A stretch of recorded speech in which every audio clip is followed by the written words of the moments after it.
So the NBA draft is Wednesday.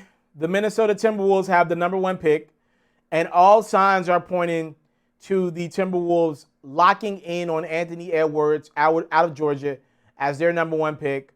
I think Wiseman's probably the best potential in this draft. You know, I only saw Wiseman a couple games. He played in my hometown of Memphis for the Tigers, but obviously he opted to just sit it out after the allegations came out between him and his head coach Penny over there in Memphis.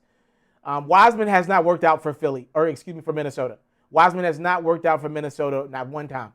I don't believe Wiseman will be the number one pick. So it comes down to Anthony Edwards or LaMelo Ball. And, you know, look, some people are high on LaMelo. I am not one of those people. I don't get it. To me, the brother hadn't played a meaningful game of basketball in his life. I actually met LaMelo Ball. And, you know, when I met him, it was like 2 or 3 years ago. He was a very immature young guy. He was 16 at the time, I believe, 15, 16. So I don't hold it against him. Most 15, 16-year-olds are immature. But when I watch him on the court, his game is very immature as well. And what I mean by that is, you know, he's coming down court, pulling up from half court. I know he played overseas. To me, you know, I've seen pretty much all of the clips I've seen from LaMelo have been, you know, AAU-style games. You know, he's dropping 70 in these terrible high school games in Cleveland and Ohio. I ain't seen a lot of meaningful basketball.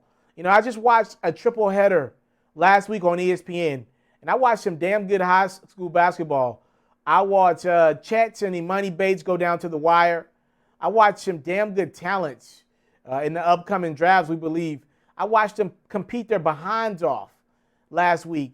And, you know, LaMelo has not done that yet. And somehow, some way, he finds himself in a position to get drafted in the top 3. That's too big of a risk for me. You know, the Warriors, they're not gonna draft LaMelo. They're not. So this is probably gonna come down to Charlotte at 3 or the Minnesota Timberwolves at 1. But again, it's looking like Minnesota is leaning towards Anthony Edwards. And if that is the case, you know, I think Minnesota is getting a guy who can be really good. You know, he can be really good. I think he's probably the most ready to go tomorrow. Him or Toppin. I believe those are the two guys that I will believe that are ready to go and ready to contribute tomorrow to a basketball team. Anthony Edwards, I got to see where his defense and I got to see how he trajects going forward on defense. Because D'Angelo Russell's going to be the point guard of the future there in Minnesota. He's not known for his defense. Anthony Edwards seems to be a guy that has the body that could play some elite defense down the line, maybe like Marcus Smart.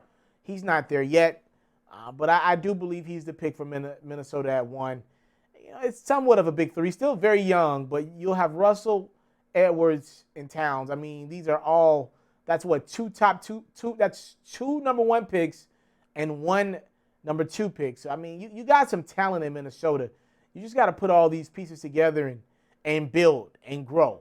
And we'll see how long Karl-Anthony Towns wants to wait, but it looks like that's going to be their pick at 1 with LaMelo Ball and outside shot at being number 1. I don't see why the T-Wolves would do that, though. I think Anthony Edwards is the pick.